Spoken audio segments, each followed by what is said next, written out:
Greetings. Welcome to Motley Monday. I realize it's been probably 2 weeks since I've been here, and I apologize for that. We're right in the middle of harvest here at the Crone house, and our garden is just booming, which is so unusual. I didn't realize we're right now in the middle of September. My garden is so packed full of green leaves and beautiful healthy plants, and tomatoes ripening on the vine as I'm speaking, all kinds, but also lots and lots of new green tomatoes to go. And I want to say, for the middle of September, this is very unusual for us here in Southern California. I was looking at an old video, I think from 2 years ago, and it was filmed in early July, and I already had a lot of canned products. I was talking about my garden winding down, because that's kind of usually what happens to us. We have an early season because it gets really, really hot. We can plant early in the spring, and even in the end of winter we can plant some of our warm season crops usually, and they're harvested, and we need to get the harvest complete normally by the beginning of, well, by July, by the middle of July, because the plants are usually dying by that point. They're spent. So much heat usually. But we have hardly any heat this summer. It's been beautiful. I know a lot of other people are really suffering from it, suffering from the heat. We haven't had to use our shade cloths once this year, which we usually put out when it gets into the 90s and above, 90, about 94 or 5, we put the shade cloths out. We haven't gotten that hot yet.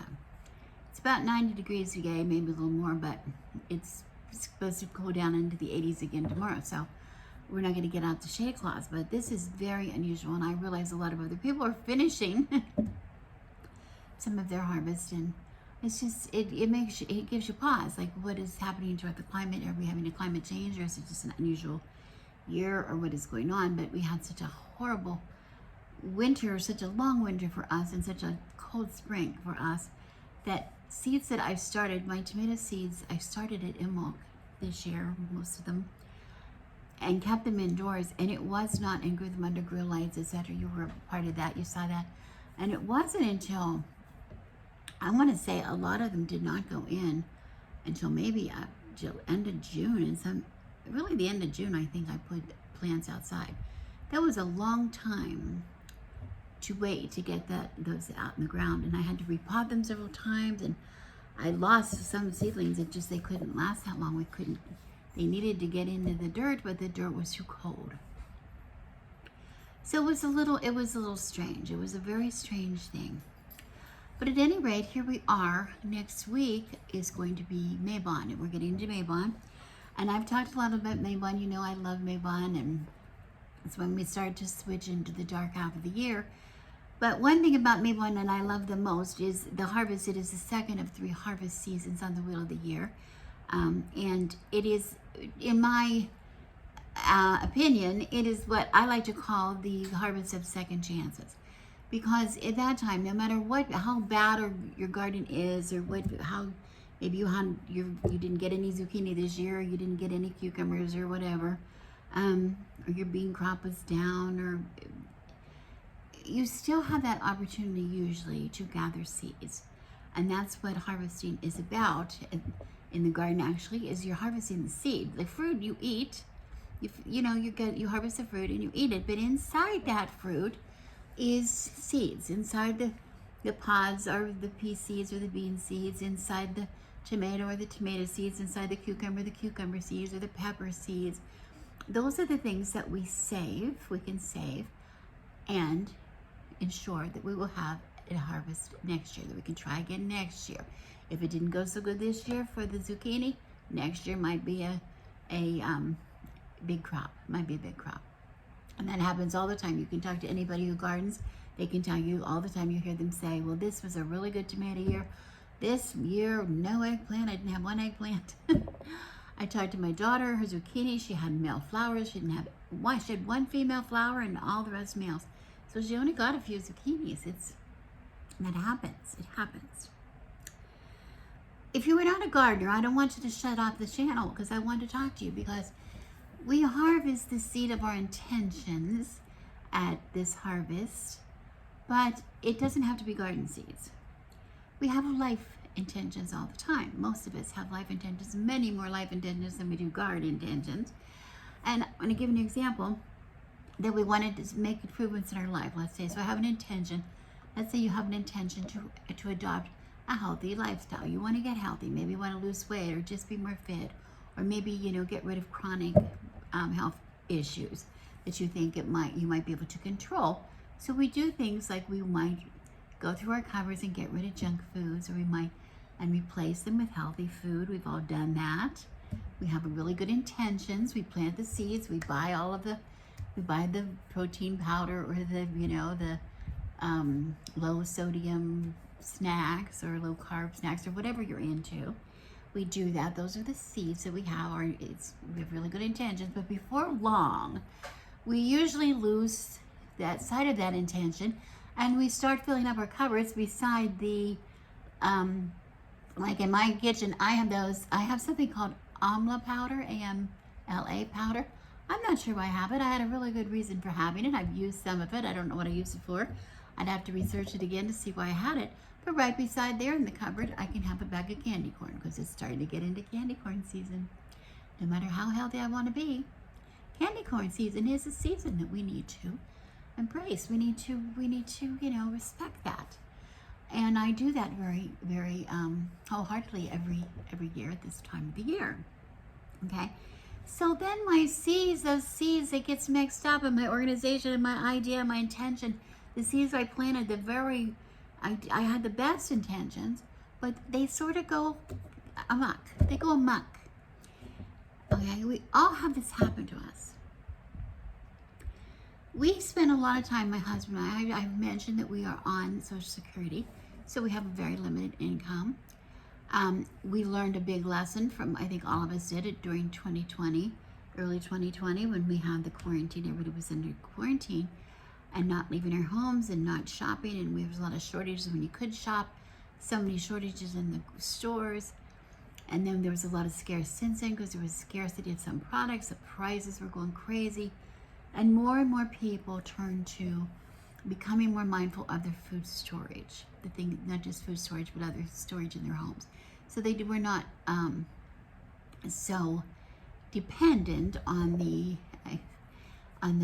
stores around them and whatever suppliers around them to keep them stocked in things they need. Okay, toilet paper is obvious. We all have a storage of toilet paper now. But, you know, we do things like my husband and I stopped buying bread completely.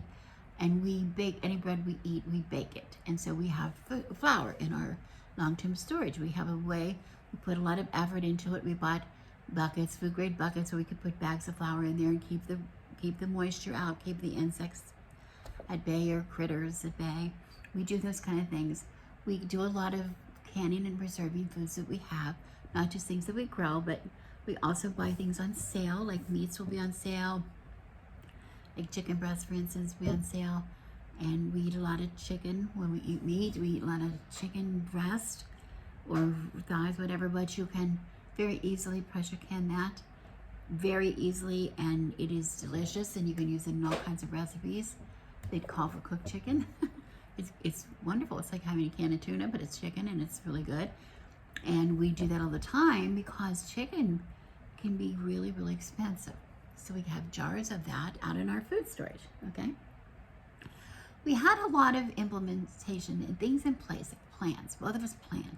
My husband had a set of cards, index cards, you know, which listed not only where we could find the item, what items we had, like in the category, like if you wanted to know what kind of soup, like do we have soup or stock? Do I have jars of vegetable stock or chicken stock, or do I have soups in storage in can jars?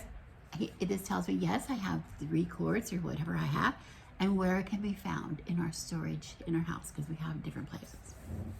Okay, we have to have storage. I have, excuse me, right now. Excuse me. Let me get a drink.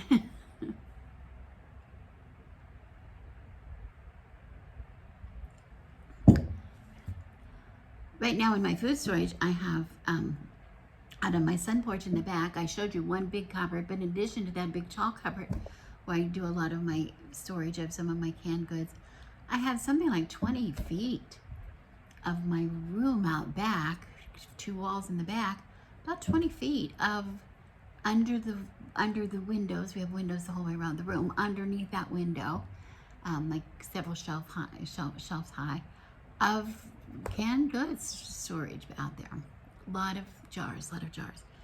Okay. In addition, we have a chest freezer, and we have a pretty sizable freezer in the kitchen, and we have a second refrigerator in the garage, where which has, of course, a freezer above it. So we do have a lot of storage, okay? And my husband and I spent some time about a year ago, or a little more than a year ago, working out a system where we keep track of all of these things in storage, like our bulk items, our flours, our sugar, our cat food, our paper towels, the things that you have to keep. You know, make sure you have toilet paper. How many packages of toilet paper do we have? And we have a clipboard, and we have a check-in every month. We go through and see what our storage is, and if we need to buy anything, or would we need to watch for sales in certain items to make sure we buy them. We did really good. We started out with that. He made these for the pantry shelves. Very good job. These freezers, we fell short. We got sick of it. We got sick of doing it. We got our minds on other things, and it's okay. We'll figure it out. Well, we sort of did an okay job at finding stuff, like, I think I have some sausages somewhere, probably out in the sun porch in the chest freezer. Do you want to look at there? If they're not there, maybe they're down in the drawer that pulls out under this refrigerator. We did those games. We do that all the time. And we found it or we didn't, or we go, I can't find it. So we would go, what would we do? We went and would buy more sausage if we wanted sausage, because we were hungry for sausage. Okay? We did that all the time. We did it too many times. And then on top of that, I had, the beginning of the year, I told you I had the refrigerator failure. I had to take everything out of the refrigerator so I could fix the refrigerator. That meant everything on the freezer had to come out. I had to find a place for it, and I was juggling because I had full freezers, and I was doing a lot of canning and a lot of, you saw me do that. Here, I did that on a video. Okay, but what happened was then they just got stuck here, there, everywhere. The freezer came back on. We put stuff in there. Okay, I have a fish order, comes every 2 months, something like that, from a wild caught, family operated sustainable wild caught fish from Alaska. Beautiful, beautiful fish, but I get a new shipment of it every 2 months, and it's got to go in the freezer as soon as it gets here. So I'm like stuffing things here, there. This is the story of my life, and I know this is the story of your life. And if I can't find it, or it's not easy, or I forgot a thought, or whatever, guess what we do? Guess what we do? We go out to dinner, or we go get takeout and bring it in. We do that, or we'll go buy something else at the grocery store and have that. Well, let's just go buy fish. Let's just go buy salmon. Let's just go buy, because we couldn't find it. Our intentions were good, but we had a failure. We had a crop failure, just like you have in the garden, a crop failure. Okay. So, what did we do about that? We knew we had an issue. We knew we had a problem, and our biggest problem was in the freezer. So what we did was we spent 2 days, I think 2 full days last week, which is one of the reasons you did not have a video last week, because I had to, on top of all the canning things that I had to do, we emptied these freezers one at a time and inventoried everything in the freezer and made lists. And now I have another set of cards, the second one. This is my pantry storage, this is my freezer storage, and I know in my chest freezer I have things in baskets. What would I find in this basket? Okay, where would they be? It would be in the basket. If you're looking for something, it's in this basket, and in this basket is for instance, I'll have a basket that is nothing but eggplant. It's either sliced or pulp for making hummus or something like that, or sliced for making like eggplant parmesan, or and shredded zucchini or sliced zucchini for cooking from last year's garden. That basket is full of those things. And it was important that I know that because I'm harvesting zucchini this year. And I'm thinking, do I need any more shredded zucchini? No. I see here I have 8 packages of shredded zucchini, which is about 2 cups each, which is enough for like 8 recipes of zucchini bread or zucchini cakes or zucchini patties that we make, or in some kind of a thing. Do I need to shred any more? And this year, no. I need to find another reason to use zucchini. Maybe it makes means for excess zucchini. Might mean, maybe I could use some more slices because I only have 3, and we eat zucchini a lot of times as a side vegetable. So I might want to have some more of that. And also, I see I have no zucchini bread in the freezer, which we love that too. So I might be making some zucchini bread for the freezer. This is very important. These are the seeds of my intentions. If my intentions are to be organized and not rely on going to the grocery store and be haphazard, we have for 2 people that live in this house, 2 of us. Look at the cards of food we have. Look at the cards. This is my second chance harvest. I need to go back to this and make sure I'm doing it differently. I need to organize it. And if I want to have a good life of organization and not spending all my money at the grocery store and taking advantage of the beautiful harvest that I'm having this year and all of the sales and all of the things that I have learned about preserving food, I need to follow a system. Okay. Now, what does that mean for me right now? And after this, what it means for me, like for today and yesterday and a couple of days before and the days coming, I am harvesting big time from my garden. I just went through a lot of beans. I went through a lot of tomatoes. You can see. Can you see that? I have 20 pints of pizza sauce behind me. 20 pints of pizza sauce. Over on my bench here, at the end of this table, I have my kitchen workbench here. I have I think 25 pounds of tomatoes that have just been picked that need to be processed today. I think we're going to do salsa today. I have a lot of Fresno chilies out there ready to pick. Okay, so we're going to do that. I have in the dehydrator, I was dehydrating tomatoes for sun-dried tomatoes. I have 2 or 3 jars of those so far that I preserve in oil. And then I have some cherry tomatoes. I have, I think, 4 jars of cherry tomatoes so far in the refrigerator, which I preserve in oil, and I use those all year in the refrigerator, from the refrigerator.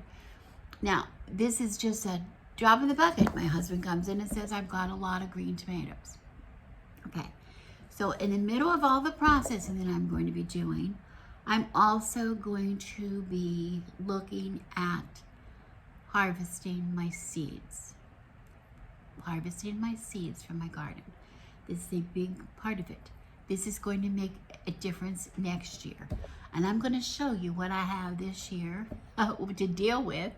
And then I'm going to show you what I want to do with them to organize that and what I'm going to do to save some of my seeds. And a lot of these things can be done by anybody, whether you have a garden or not. You have access to the same kind of seeds that I do. So that's what we're talking about today, Motley Monday. That's what you get when you tune into the Crone House. End of Lammas, beginning of Mabon, through to Samhain. I mean, we're going to be going with harvesting clear into Samhain. I don't even think about my potatoes, my sweet potato harvest until about Samhain. Because they really like the heat. They really like the heat. So that's where we are today. And I'm going to be showing you things in little spurts. So I will put a timeline in below so you have a chance to, if there's something you want to see, you can skip to that part. Or if there's nothing you want to see here, turn me off. Turn me off and come back another day when we're doing something interesting. Okay. This is interesting to me. You say you want to do it. So I have a few tricks I can show you if you're interested, or just, I want to make sure you knew I was still here. I didn't go anywhere. I just, there's not enough hours in the day. There's not enough hours in the day for all the things we want to do. Okay, so I'm going to collect my thoughts here, and I'm going to I'll bring you back in a minute. This box that you see in front of me, plus this box that you see in front of me, plus this tin you see in front of me, plus a couple of assorted jars and bags that you don't see there in front of me as well, represent if my seeds, if my garden seeds are in my freezer or in my storage pantry a couple months ago. This is my chaos that I was dealing with this winter. I don't know what it was about me. I could not get myself to get together. I'm surprised that I have the garden I have, because I did buy a lot of seeds. I have to say I did buy some seeds. And I love Baker Creek. That's one of my favorite places. I have a couple places that I buy from all the time that I like. And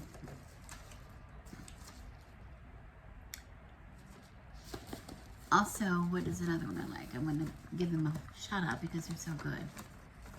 Well, I'll find it. Okay. But anyway, I tried to organize my seeds, and this is what I have. It's crazy. I do have this organized that I say this was for fall planting. I have a couple packages in here. I also have here in this bag, I think this bag represents all the packages that I used this year.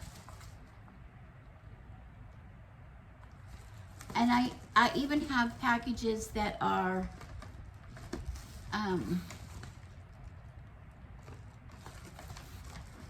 empty. I have some empty packages in here,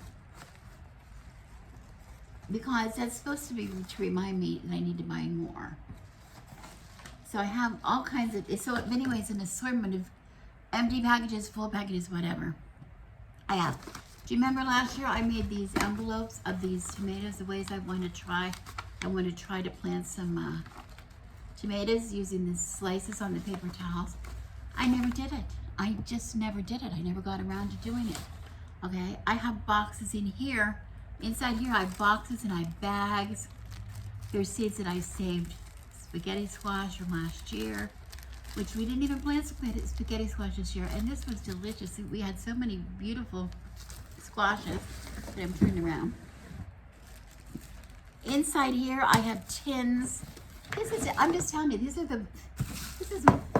look at this tin full of seeds.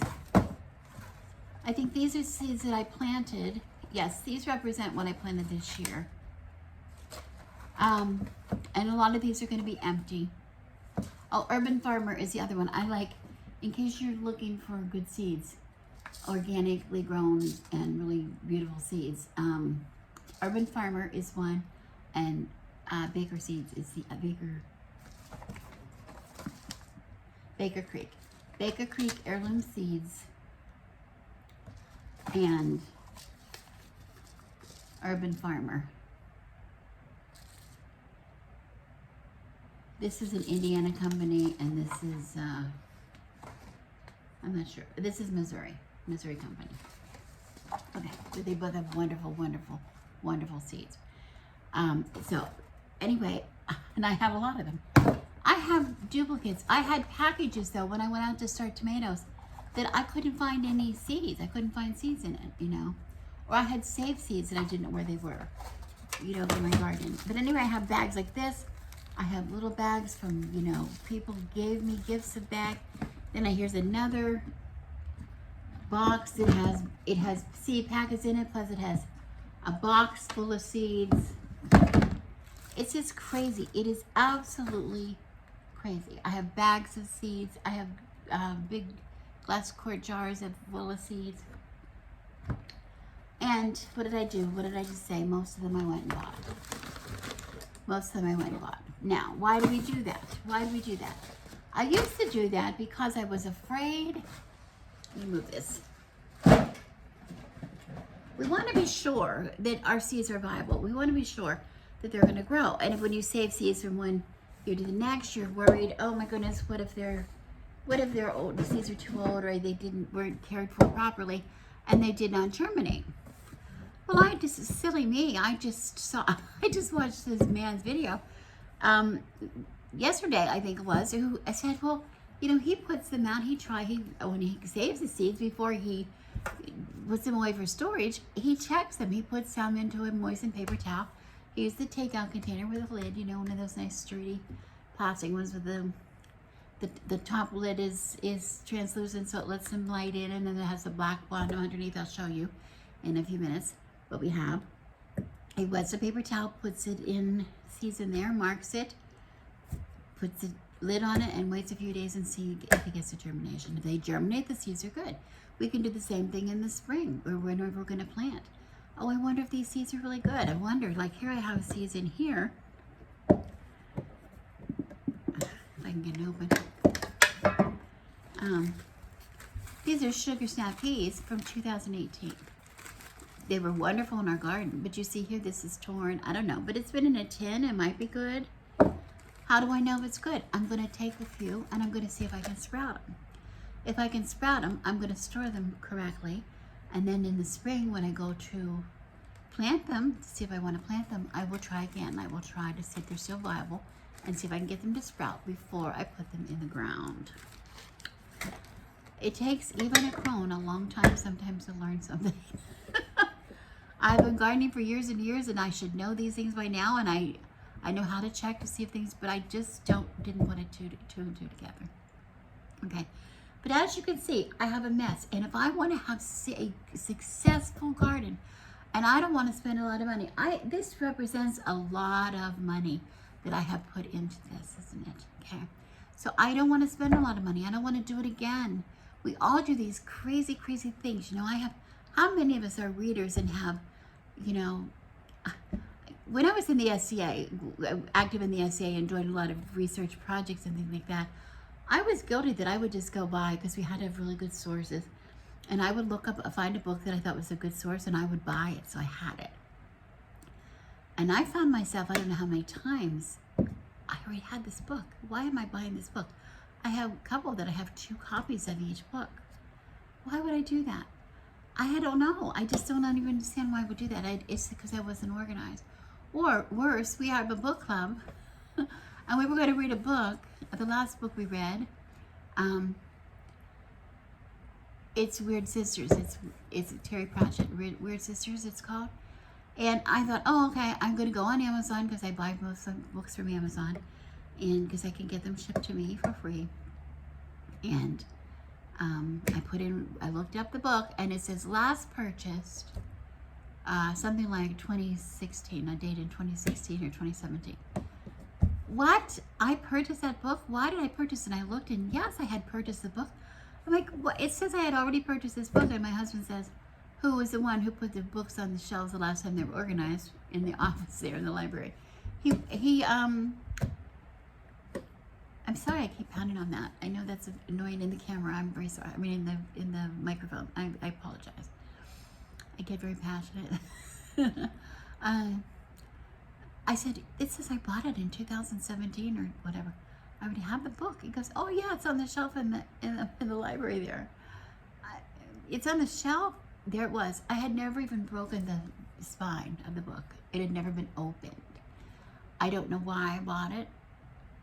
But I had bought it, so I didn't have to buy it. It was good news for me. But it's an embarrassment because I try to think I'm organized. I'm trying very hard to organize, and I just fail sometimes. We all do fail. So I'm going to get this right. I'm determined. I don't know. I'm 70 years old. You think I'm going to get this right? Eventually, I'm going to get it right. I'm determined. I'm going to make it work for me. So I have a new system I'm going to try with my seeds. Both with saving my seeds and starting my seeds. And I'm going to show you that briefly. I promise it'll be brief. And then I'm going to show you what I'm up to date, how my new method of big batch canning. I do a lot of little batch canning where I just have enough, things for maybe a couple pints or 3 or 4 pints. But in this year, for this, I have to handle big amounts. And I don't want to have a whole other freezer full of tomatoes.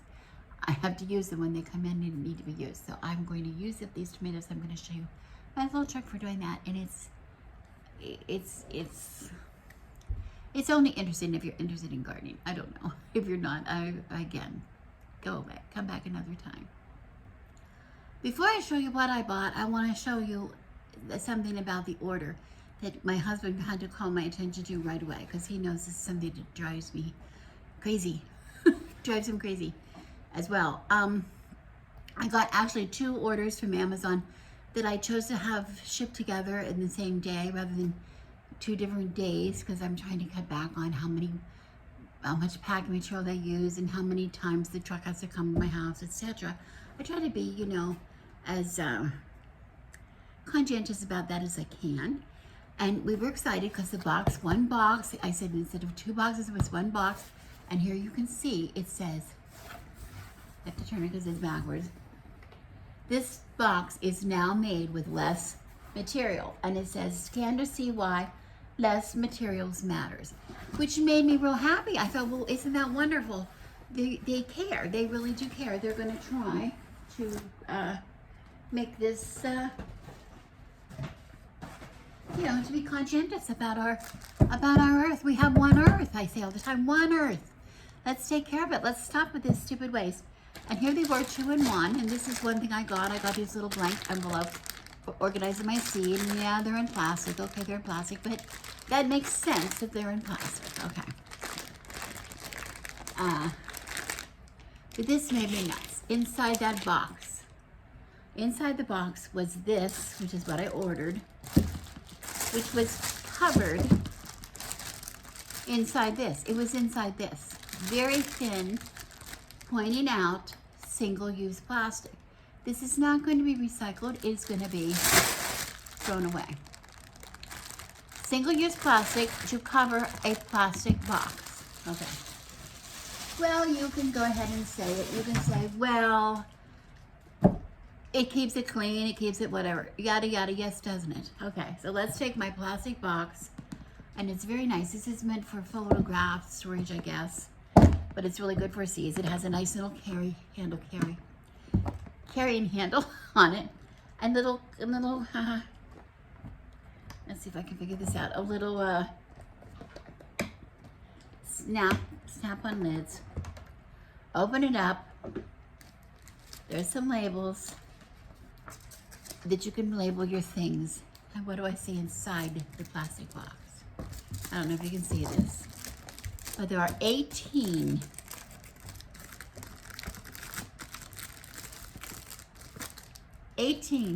plastic containers inside a plastic box, wrapped in single-use plastic. Are you kidding me? Pardon my mouth, but are you? I have a box containing a plastic box which was wrapped in single-use plastic, filled with 18 plastic containers that were each individually wrapped in single-use plastic. Now, what part of less packing materials, what part of being conscientious and caring about the environment does this represent? I don't know, because you know what? I bought in the same day or the day after, I had an order of flour. I was having trouble getting bread flour with a good price, and I don't usually buy flour on Amazon, but I found a good price, the best price I could find anywhere. Bread flour, it was gold medal, which is okay. I usually like other brands, but gold medal is perfectly fine, and we use so much of it, so we thought, I bought 4 bags of bread flour for 20 pounds. I like them in 5-pound bags because they're easier for us to store and handle and use, and that will go into our jars when we have an open package. It goes into our jars. 4 bags of bread flour, another box on the porch, 1 single box. That's good. Open up the box, and it was nothing but the flour in the paper bag that it comes in. No plastic, no anything. And the box had been mishandled, you could see, and one of my bags of flour was nearly completely slit at the bottom, like along 3 sides it was slit. And when my husband picked up the flour, there was flour everywhere. That could have used some single-use plastic. It could have used something. Or it could have used better handling, but it was not. This is going to last forever anyway. Why do we need to wrap it in plastic? And something that I'm going to eat and put into my food that I want to keep clean, and I want to keep, you know, I don't want things introduced in it that shouldn't be there, like whatever's in the inside of that box. This is how it's treated, and that's how it was shipped to me. People, we have to get a grip on this. We have to get some control on this. This is just making me crazy. It's making me crazy. You're going to not hear the end of it until you spread the word and help me get this nonsense stopped. Okay, there was my rant. Now I'm going to go on and I'm going to talk to you what I'm going to do with these. Now that I have them, they better be damn useful to me. I've taken all the horrible plastic off of here, and I have these little, the little containers, and I'm not sure how it will go down, but this is how I'm going to start. I'm going to start this in my reasoning.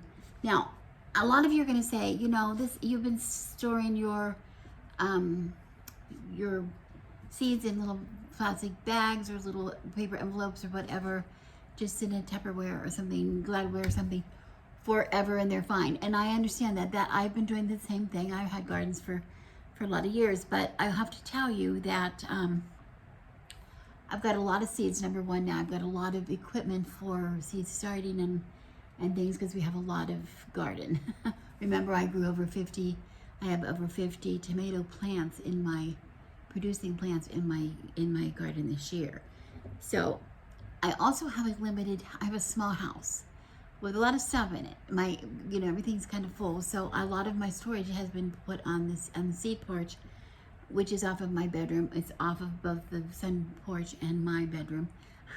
It's like filling in a little corner back there.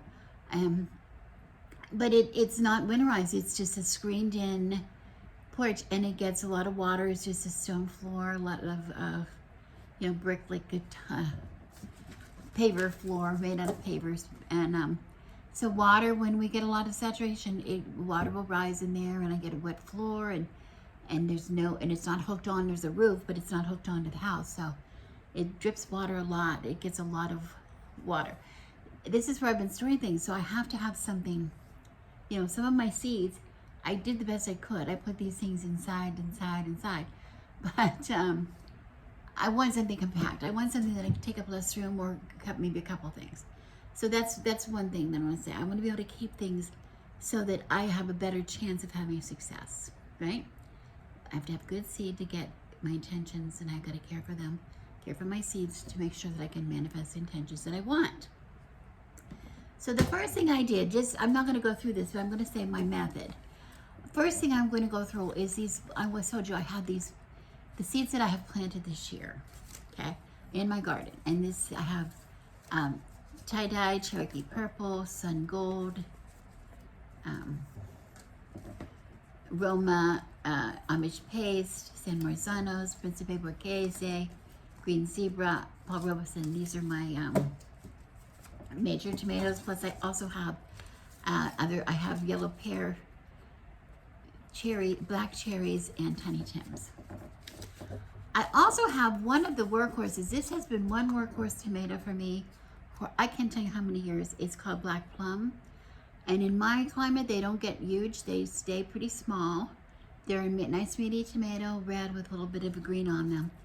And I am down to one plant or two plants. I'm gonna have 2 plants of these in the garden. And they're not producing they're producing, but it's not producing that much. Okay, so here's my package for it. It's not very nice, and I'm like, oh, this isn't very helpful. Are there going to be seeds in here? And I look inside, and this is one of the ones that is empty. So it is imperative for me that I try to get some seeds saved from these tomatoes who have been producing for me for years. Now, yes, I can go here to, this is Urban Farmer, and get some more black plums, and I might. But first of all, I'm going to see what kind of seeds I can get from it, to see if they're viable as well. Because the seeds from the tomatoes that I've been growing for years and years in my garden, these plants have acclimated to my soil, to my temperature, to my growing conditions. And I had to start, if I get new seeds, these are from somebody else's garden, And it's going to take several years to get the production that I get out of them. So that's why I think now my seeds are older, they're dwindling down a little bit, so we'll see. But so this is one that I definitely am going to put aside, or maybe just put the empty ones in a certain container marked, you know, either order these or make sure I have seeds for these. Okay, so this is something that has to have my immediate attention.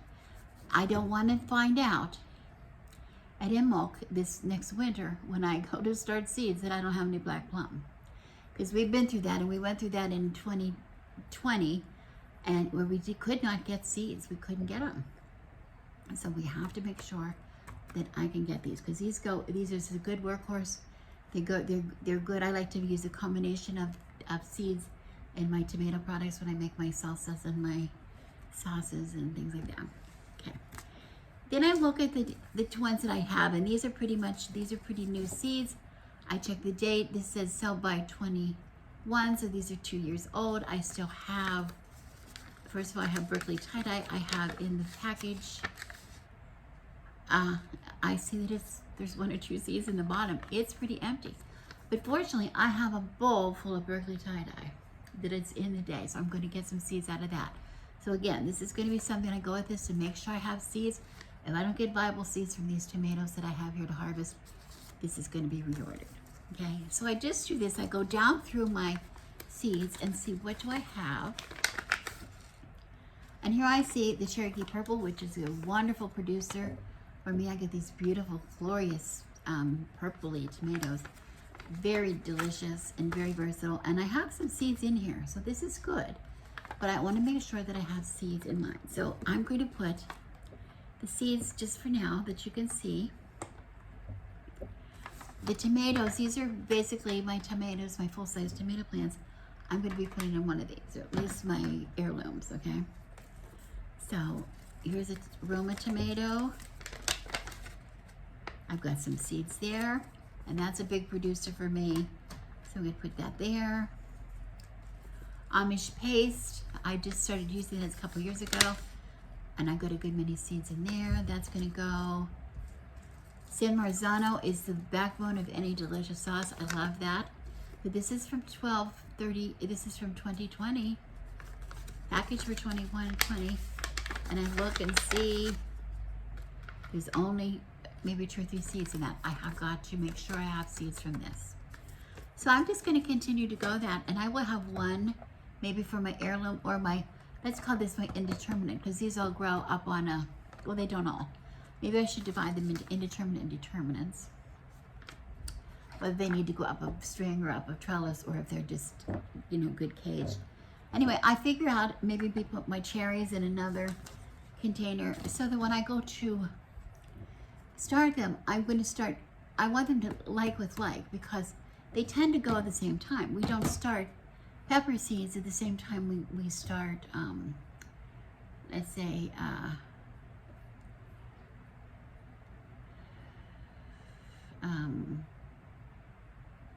well, even tomato seeds, because pepper seeds take a long time to germinate. They have to have heat.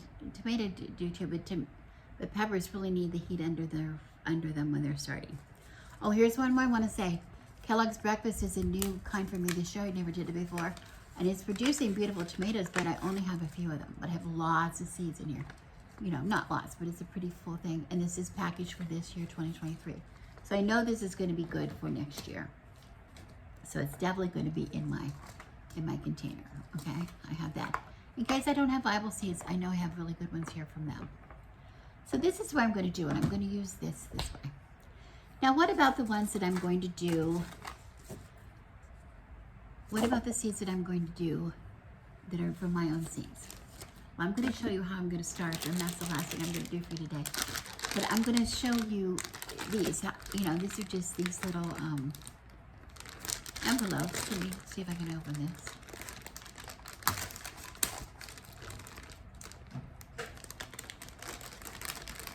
From the plastic bag.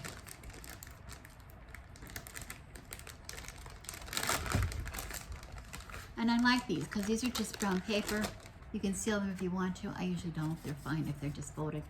But it gives you a place on here to write what kind of it is. Like it would be tomato, and the variety would be, let's say here, I would say, if I save these, yellow pear, let's say tomato, yellow pear, the date I collected them, okay, what date did it come from, and then anything about growing, any notes I want to put in there, I can put right on there. And then these, my tomato seeds that I saved from my own seeds will have their own container. So all the seeds that I saved, tomato seeds I saved, will be in one. So I'm going to use like 2 or 3 containers, maybe 4 for tomatoes. I'll use some for cucumbers, 1 or 2 for cucumbers. Chilies, I've got a stack of peppers, let's call them peppers. Absolute stack. I have shishitos, I have banana peppers, I have jalapenos, I have mini bell peppers, poblanos, Anaheims, California Wonder, Guajillo, Hot and Happy, Serranos. I've got peppers coming out my ears, but I'm not organized. Some of these might be empty. Some of these, here's the Guajillo pepper. Look inside. Only a couple seeds in there.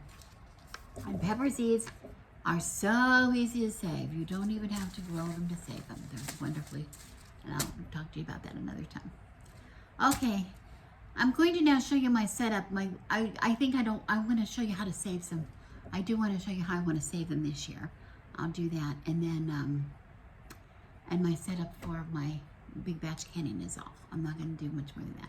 I'm sorry this is maybe getting a little long, but you know, you don't know when you'll see me again, so maybe you can save it, watch it in installments. Okay, let me let's get another setup here for you. Excuse my mess. I've been here all day. The only difference is I'm still sitting here, I'm still gathering seeds and getting my canner ready to go, my roaster ready to go. I'll show you when I'm done for this batch that I'm doing here. What I'm making, the only difference is I'm doing it now with wine. You know, some things, you gotta do what you can do. You gotta have help sometimes. It's hot. I'm losing my light and I'm really hungry. It's about 6 o'clock and I'm getting really hungry. So I gotta get this out of the way and get my canner, my roasting pan going. I'll show you, and then I can think about dinner. So, I'm down to 2 final tomatoes. I want to show you this kind of saving seeds is different, I think, than I showed you before. You can just dry.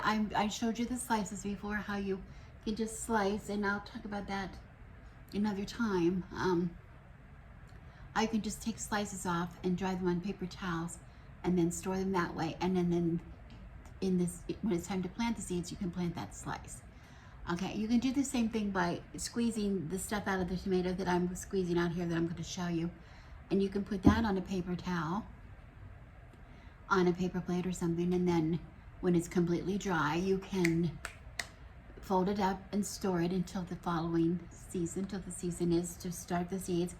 And you can just take a piece of that paper toweling with seeds on it and grow that kind of tomato en masse, like grow a bunch of it in a pot. And you're going to end up with a plant with a lot. And I'm going to show you, because I'm going to try that method, and I will take you along with that as we go for next season. The idea is tomatoes are so easy to divide and to transplant because everything along a tomato stem, all those little hairs are potential roots. That's why if you've ever planted a tomato plant, they tell you to go deep because you can get a really nice sturdy stalk. You know, so, and my tomatoes that I put out for this year, I did plant them twice. I repotted them twice and planted them deep each time. Anyway, those are good ways to do it. You can also rinse the seeds and just dry them and then have them. I'm doing one extra step today. I'm going to try, because I really want to ensure these seeds, some of these tomatoes are so glorious. I want to make sure that I have good seeds from these. So what I'm doing, I'm going to ferment my seeds. And I have, you might not see, but here over on the side, I have these little 1/4 pint jars, and inside, these are Cherokee No, these are Burley tie-dye. We have the green zebra seeds. I have my Cherokee purple. And I'll show you what I have. I have it marked on a paper towel. And Kellogg's breakfast, some Roma, some Amish paste. And I have 2 more that I want to do today, because I want to show you how I get the seeds out and what I do with them, okay? Because this is really, what happens is when you get, and you can maybe see in my jar here, all this stuff. You know, the stuff inside a tomato that a lot of people that don't like tomatoes for that very reason. That stuff. Like they like the tomato, but they don't like the stuff inside. The gooey, gelatinous stuff where all the seeds are. Well, that gelatin-like substance that's inside the tomato surrounding the seeds is there for a reason. The tomato has that in there because, and also cucumbers, a couple other things have it, but cucumbers also have that slimy stuff inside. That is, it's to prevent the germination prematurely. We don't want the seeds that are inside a very, very moist tomato to germinate. We don't want tomatoes growing inside tomatoes. We want to have, you know, the tomato. That is meant to, when the tomato is really, really ripe and almost rotten and falls to the ground, that's where you get volunteers from, a lot of them. It'll fall to the ground, and that will be in the ground. And then as that dries and disappears from the seed coat, the seed dries out, and then that seed can germinate when it gets moisture in the right conditions, temperature, light, soil, etc. Okay. We're going to remove that. I want to get that off my seeds. So I'm going to take a tomato. I hope you can see here. I just have a little cutting board and a little thing underneath it to collect my stuff. But these are San Marzanos, which this is like the king on tomatoes for paste. You can see San Marzanos you can buy just in a can. It's just a style of paste tomato that doesn't have a lot of meat. It's mostly meat. It doesn't have a lot of seeds. So I'm going to try 2 ways to get it out. See, when I just cut it in half, you see a lot of meat inside, but you don't see a lot of seeds. So I'm going to take and cut it again crossways. And I'm going to stick a knife up inside and try to get some of the seeds in there. And if I don't get any in the bottom of the seed, the bottom compartment, you can see I have seeds here. I'm going to put those into a jar. And see, I just have this clean, meaty. This is why we like to use these when we're canning tomato products, because it makes for a really thicker sauce. You don't have all that juice. It's just tomato. So I'm just going to scrape what I can get using the tip of my knife to go up inside there and get some. Some are juicier than others. Some have more seeds than others. And then I'm putting them here. These are ready for me to use for a recipe. I have one more. I wanted to show you this one. Let's go sideways. I cut it sideways and crossways now. Here you can see some more. This one you can see all that goodness that's going to come out. And I'm going to keep all that. And I'm just dumping it into my jar. I have like a little 1/4 pint jar, a little jelly jar that I'm using. And this is going to be home for these seeds for a couple of days, up to a week. And what I'm going to do, not a lot there, but I have enough. Fortunately, I got a lot of, I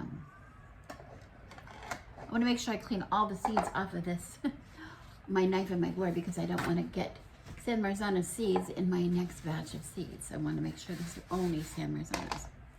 And the next batch is only whatever it is. So anyway, I have all the pulp that I got from some tomatoes here I have in the bowl. So I've been cutting. And I didn't take all the seeds, but I got the ones that look the best and nice mature seeds. And I don't know if you can see in there or not. I don't think you can. But anyway, I just have some at the bottom of the jar. And then I'm going to take some filtered water. This is filtered water. I don't want the chlorine and stuff from my city water, so this is just filtered water. And I'm just going to add an amount of water. So I'm almost doubling. That's maybe more than I need. That's twice as much as I need. And swish it around in there. And what's going to happen is this is going to ferment. I'm going to set it out on the counter for like 3 or 4 days up to a week. I can leave it out there. And it's going to start to maybe even smell a little bit, so just like you're making vinegar, right, or some kind of a ferment. Okay, and the gelatin stuff is going to separate from the seeds, and we're going to be able to then we're going to rinse it off afterwards.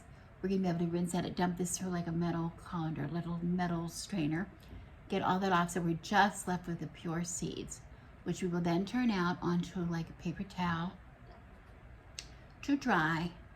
And when they're completely dry, then we can store the dry seeds.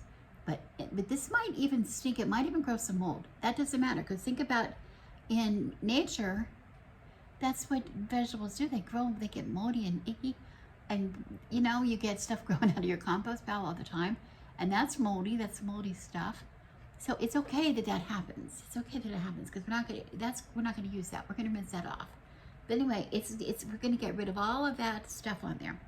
So I just took my jar. I wrote on a little paper towel the kind of tomato. I put 9/9 because it's September 9th today. And I'm just gonna put hold the paper down on, instead of using the lid and taking the canning ring and pushing that down on there and just securing it like that. So this can stay on my counter, and every couple of days or every day or something, I can just go in there and give a little swirl, and that's all. Then they're going to be ready to go. They're going to be ready to go. Now that's kind of a hard tomato to do, to see. I have another one here. Another one here that I wanted to show you is a Paul Robeson tomato, which are gorgeous. These are some of my favorite. Oh, they're very prolific. That's an heirloom variety, indeterminate, grown until we get a frost. These are beautifully formed and nice and ripe and juicy tomatoes. Okay, so what I'm going to do with these, same thing, but I'm going to be able to find the seeds a lot easier in these. So I'm going to just take a little, I don't know what this is. This is a core for something, but I don't know what it's a core or something. Oh, apple, an apple core, but it works on this. And I'm going to just take and get the core out of the top of my tomato here, because we don't want that.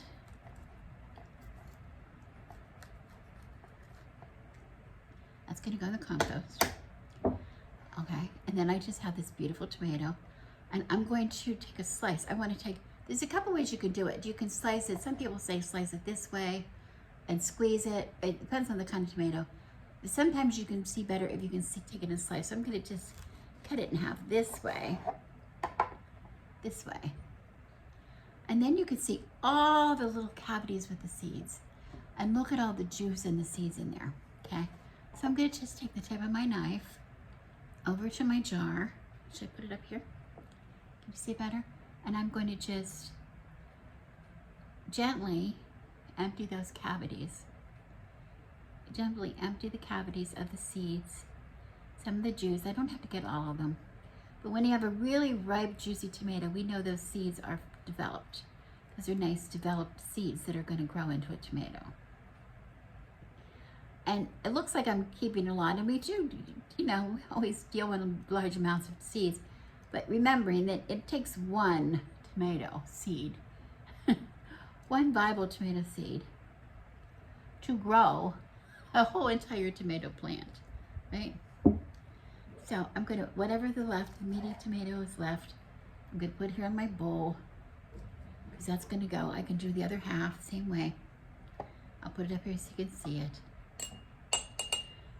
And I'm gonna and I can kind of squeeze it and squeeze it out, see?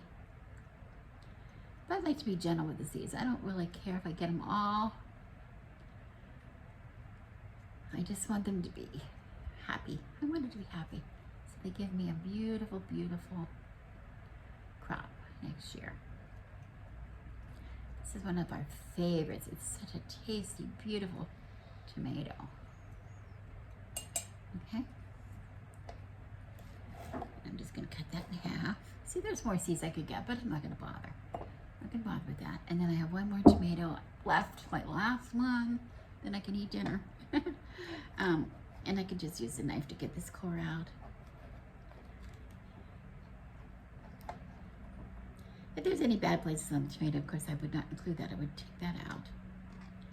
But now I have this, and I could show, I'm gonna cut it this way and see what happens when I cut it this way. See, when I cut it this way, you can still get to it. But in this case, I'm gonna take the tip of my knife and just go down there and pop it out that way. You see that? Pop them out that way. I'm digging in there a little bit. And I'm keep looking at my jar to make sure I have enough seeds.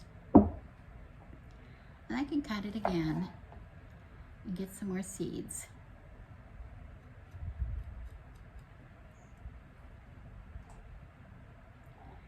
Here we have a nice pocket of seeds. You just cut how you need to cut to get to the seeds, because just different tomatoes are different. Like I said, how many varieties did I do today? 8 different varieties I have today that I'm saving seeds from. And some of them are very important. I'm going to continue to do. I think when I get some other tomatoes, another harvest, the next harvest that I take off of their next, I will try the other method, and I will show you how I'm going to get them on the paper towel. So that's good, okay? Now, same thing. I have all the pulp in here. I have the pulp in here. You know, I have enough seeds. I don't have tons, but I have enough. And I'm going to add some water, swirl it around. I see a good many seeds in there. It's pretty good. So I'm going to take my paper towel, which I have written Paul Robeson, the date, and put it on my jar. Put the ring down to hold it down. And that's it. That's it. That's it. So I'm going to just keep checking these every day, and I'm going to just give it a swirl. And in 4 or 5 days, probably, or whatever, I will be ready to rinse them and dry them. And so I'll try to bring you along with that. I can bring you along with that. Okay. So what do I do with the rest of these? What do I do with the rest of these? So I'm going to show you what I'm going to do. I'm going to take my camera with me this time to show you one thing. Okay, this is my new method of doing big batches of tomatoes. The tomato, the sauce I showed you over here earlier, the 20 jars of pizza sauce I did in here. It was the result of probably 30 pounds of tomatoes that I had frozen. These are all fresh tomatoes. They were not frozen, but I'm doing the same thing. I have a combination. Here I'm going to dump the tomatoes I just used in my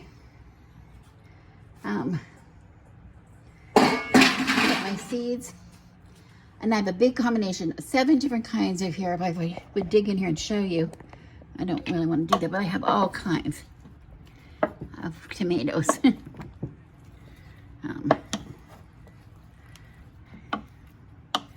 They're on the bottom. I have a lot of certain kinds, but all told I have 8 different kinds. What did I say?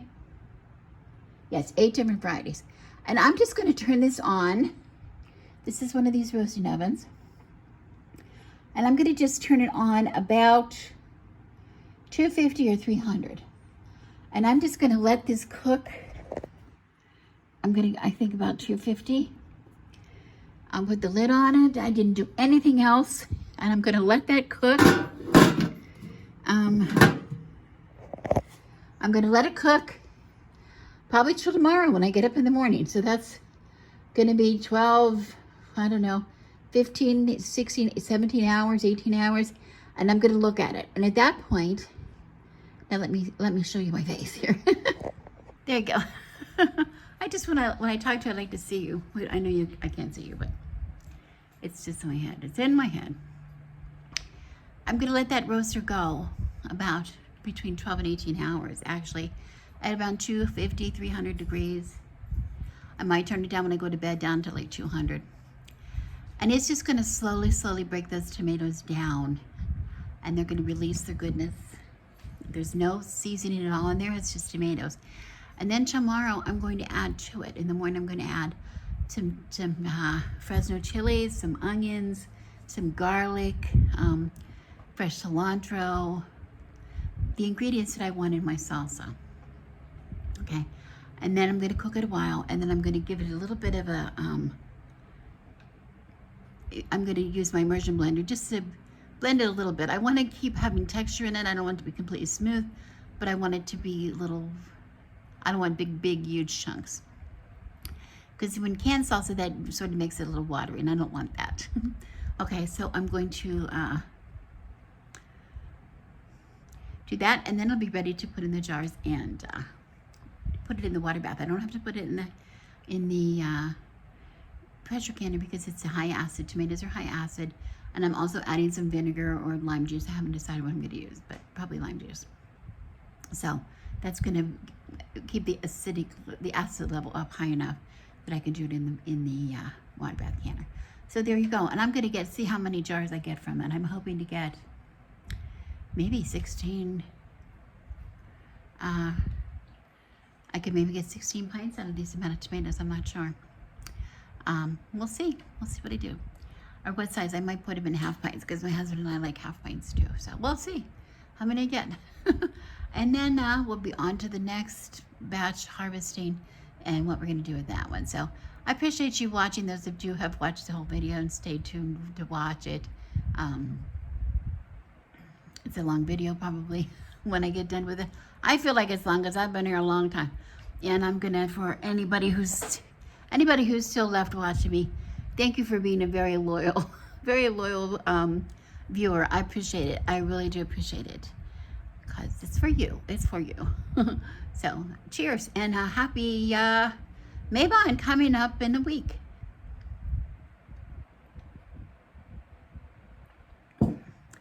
Thanks for watching. I wish you blessings.